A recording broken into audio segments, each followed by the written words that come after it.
శివరాత్రి బ్రహ్మోత్సవాలకు సిద్ధమవుతోంది శ్రీశైలం మహాక్షేత్రం. మహాశివరాత్రి ఏర్పాట్లపై అధికారులతో సమావేశమయ్యారు జిల్లా కలెక్టర్ మంజీర్ జిలానీ. సమావేశం తర్వాత సంబంధిత అధికారులతో క్యూలైన్లు, ఆలయం, గంగాధర మండపం, షాపింగ్ కాంప్లెక్స్లను పరిశీలించారు. బ్రహ్మోత్సవాలకు అన్ని ఏర్పాట్లు సిద్ధం చేయాలని అధికారులను ఆదేశించారు కలెక్టర్ జిలానీ.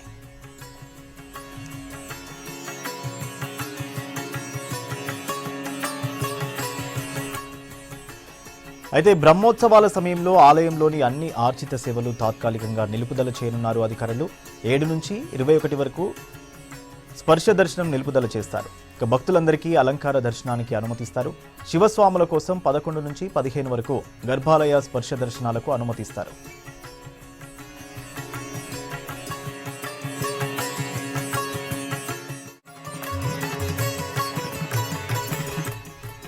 ఇక బ్రహ్మోత్సవాలకు 8 లక్షల మందికి పైగా భక్తులు వచ్చే అవకాశం ఉంది. దీంతో ఎలాంటి అవాంఛనీయ సంఘటనలు జరగకుండా పోలీసు బందోబస్తును ఏర్పాటు చేస్తామన్నారు జిల్లా ఎస్పీ రఘువీర్ రెడ్డి. ట్రాఫిక్ జామ్ కాకుండా పార్కింగ్ ప్రదేశాల్లోనే 3000 వాహనాలు నిలుపుదల చేసేందుకు అవకాశం ఉందన్నారు.